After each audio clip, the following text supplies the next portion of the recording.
Hello students, ఇప్పుడు మనం ఇగ్నోలో బిఎల్ఐఎస్ అంటే bachelors in library and information sciences ఆ కోర్సులో సబ్జెక్ట్స్ అనేవి. సో హలో ఫ్రెండ్స్, ఇప్పుడు మనం ఇగ్నో బిఎల్ఐఐ అంటే చాలా ఇంపార్టెంట్ అనమాట బిఎల్ఐఎస్ కోర్స్లో. ఎందుకంటే మనకి మిగిలిన సబ్జెక్ట్స్ అన్నీ కూడా థియోరెటికల్ పేపర్స్, ఒక సబ్జెక్ట్ వచ్చి ప్రాక్టికల్ ఉంది. కాకపోతే ఇది మనకి 100 మార్క్స్కి పూర్తిగా ఇది ఒక మనకి ప్రాజెక్ట్ లాంటిది. ఓకే, అయితే దీనికి కొన్ని ఆప్షన్స్ ఇచ్చారు. ఓకే, ఏబిసి అనుకోండి. సో 3 ఆప్షన్స్ ఇచ్చారు. ఏంటి అంటే, ఇది ఇంటర్న్షిప్ కావాలంటే మీరు ఈ 100 మార్క్స్కి ఇంటర్న్షిప్ చేయొచ్చు.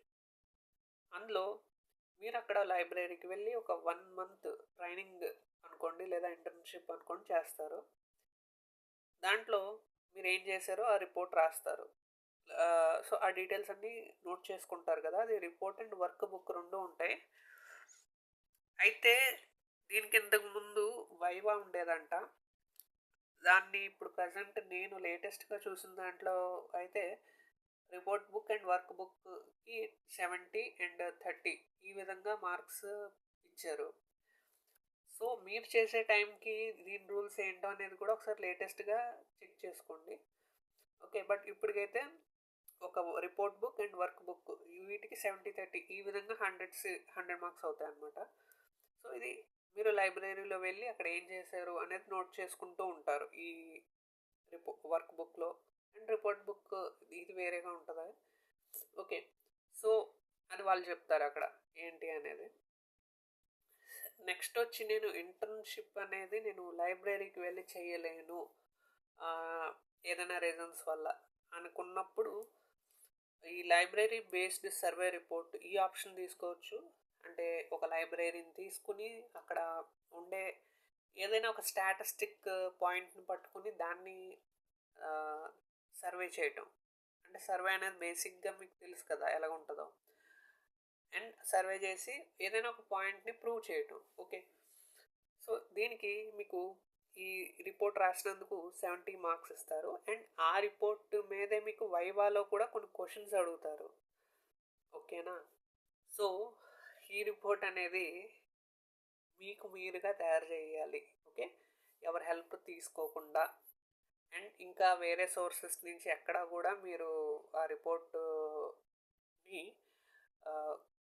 ఎటువంటి విధంగా కూడా మీరు కొనకూడదు అండ్ కాపీ చేయకూడదు వేరే వాళ్ళ టాపిక్ని. ఓకే, అలా చేస్తే కనుక మీరు వైవాలో డెఫినెట్గా రిజెక్ట్ అవుతారు. ఎందుకంటే అది మీది కానప్పుడు మీరు దాన్ని ఎక్స్ప్లెయిన్ చేయలేరు. ఓకే, సో ఇదంతా పెద్ద తతంగం.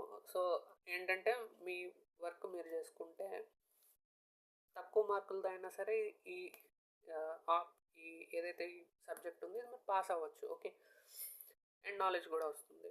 అండ్ నెక్స్ట్ వచ్చి లైబ్రరీ లిటరేచర్ రీసెర్చ్ లేదా సర్వే.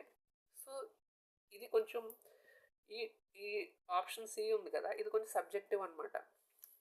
ఓకే, ఇంతకుముందు మీరు ఎప్పుడైనా రీసెర్చ్ ప్రపోజల్స్ కానీ రీసెర్చ్ పేపర్స్ ఇలాంటివి ఏదైనా రాసుంటే మీకు చాలా ఈజీ ఇది. ఎందుకు అంటే జస్ట్ ఎగ్జాంపుల్ చెప్తున్నాను. ఇప్పుడు బిలో ఇంటర్ చదివిన వాళ్ళు ఉంటారు అండ్ డిగ్రీ కంప్లీట్ చేసిన వాళ్ళు ఉంటారు. సో డిగ్రీ కంప్లీట్ చేసిన వాళ్ళకంటే జస్ట్ ఇంటర్ క్వాలిఫై అయ్యి పాస్ అయ్యి డిగ్రీ చదవకుండా ఉన్న వాళ్ళే లైబ్రరీకి ఎక్కువ వస్తున్నారు అనేది నా పాయింట్. ఓకే, సో ఆ పాయింట్ని పట్టుకుని నేను ఒక చిన్న రీసెర్చ్ లాగా చేయొచ్చు. ఎందుకు అలాగా? వాళ్ళు ఎక్కువ పేపర్ చదువుతున్నారు. డిగ్రీ పాస్ అవ్వని వాళ్ళు పాస్ అయిన వాళ్ళకంటే పేపర్లు ఎక్కువ చదువుతున్నారు లైబ్రరీలో. ఎందుకు అలాగా?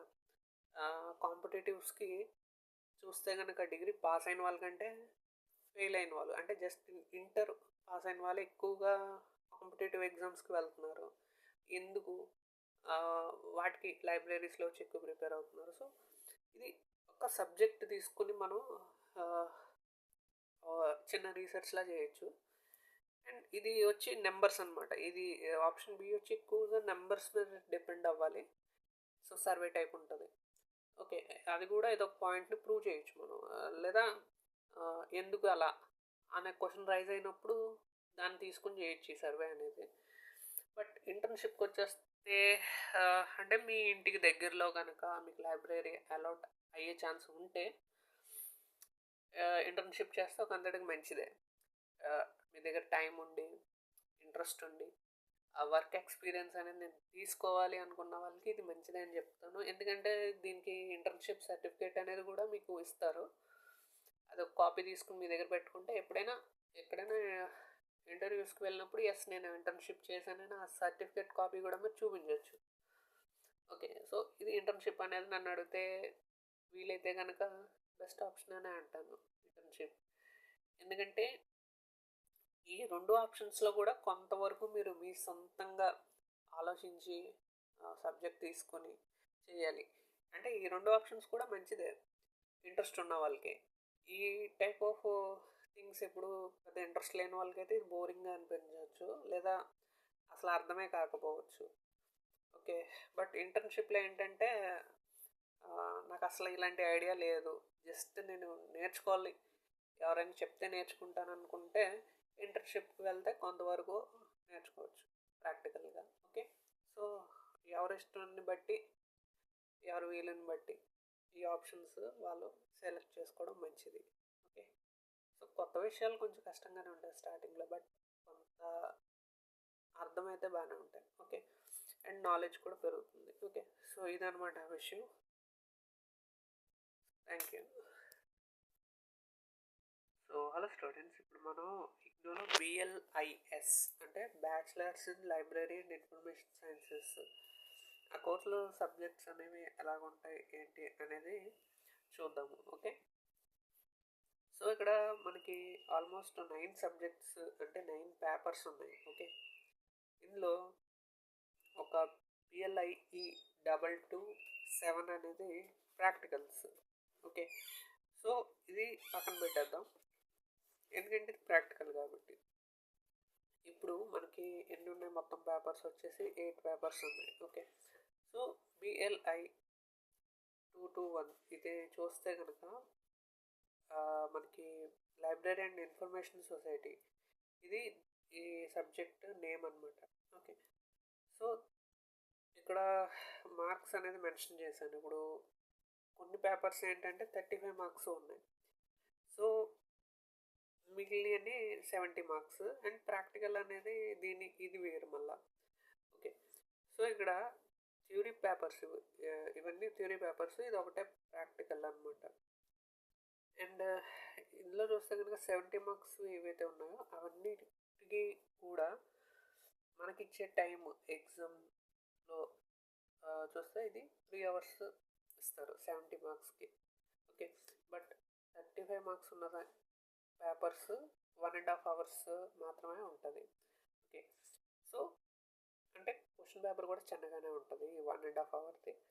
సో ఈ విధంగా మనకి నేమ్స్ అనేవి ఇవి సబ్జెక్ట్ నేమ్స్ అనమాట. ఓకే, సో ఇందులో కొంచెం ఈజీ పేపర్స్ ఏంటి అంటే మనకి చాలా వరకు జనరల్ అన్ని సబ్జెక్ట్స్లో కూడా జనరలైజ్డ్ క్వశ్చన్స్ ఎక్కువగా కంప్యూటర్స్ బేసిక్స్ నుంచి అడుగుతున్నారు కొన్ని సబ్జెక్ట్స్లో. అండ్ లైబ్రరీ అనేది ఎలా పనిచేస్తుంది అండ్ దానికి సంబంధించిన రూల్స్ అండ్ రెగ్యులేషన్స్ లా ఏదైతే ఉందో ఈ స్టేట్ లెవెల్లో ఉండే కొన్ని యాక్ట్స్ కానీ సెంట్రల్ లెవెల్లో ఉండే కొన్ని యాక్ట్స్ లైబ్రరీస్కి సంబంధించి అలాంటివి అడుగుతూ ఉంటారు. ఓకే, సో ప్రీవియస్ పేపర్స్ అనేది చూస్తే కనుక ఇది కొంతవరకు అర్థమవుతుంది. అండ్ ప్రీవియస్ పేపర్స్ మనకి ఆన్లైన్లో కూడా గూగుల్లో సెర్చ్ చేస్తే ఒక సెట్ అయితే దొరుకుతుంది. ఈ పర్టికులర్ సెషన్లో ఈ 9 సబ్జెక్ట్స్కి సంబంధించిన పేపర్స్ సెట్ లాగా దొరుకుతుంది, అది డౌన్లోడ్ చేసుకోవచ్చు ఒకేసారి. బట్ యూనివర్సిటీ వెబ్సైట్లో అయితే సపరేట్గా ఉంటాయి, ఒక్కొక్కటి డౌన్లోడ్ చేసుకోవాలి. ఓకే, కాకపోతే ఏంటంటే యూనివర్సిటీ వెబ్సైట్లో కొంచెం లేటెస్ట్ పేపర్స్ దొరుకుతాయి అన్నమాట. ఓకే, సో దాన్ని ఒక ఫోల్డర్ మొత్తం క్రియేట్ చేసుకున్న PDF లాగా. ఓకే, సో దాన్ని మనం అడాబ్ రీడర్లో కనుక ప్రింట్ తీసుకుంటే బుక్లెట్ ఆప్షన్ అనేది ఒకటి ఉంటుంది. సో దాంట్లో ప్రింట్ తీసుకుంటే ఈ విధంగా మనం సెట్ చేసుకోవచ్చు. ప్రీవియస్ పేపర్స్ బుక్ లాగా బైండింగ్ చేసుకుంటే బాగుంటుంది ఇలాగా ఈ విధంగా. ఓకే, సో ఇక్కడ జస్ట్ ఒక శాంపుల్గా కొన్ని క్వశ్చన్స్ చూద్దాము. సో ఎలాగ వస్తుంది అనేది మనకి ఒక ఐడియా ఉంటుంది.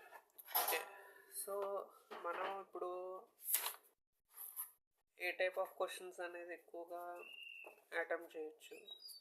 ఓకే, సో ఇక్కడ వర్డ్ లిమిట్ అనేది కూడా మెన్షన్ చేశారు కదా, సో అది కూడా దృష్టిలో పెట్టుకుని ఆన్సర్ రాయాలి. ఇవన్నీ కూడా కొన్ని సింపుల్ క్వశ్చన్సే.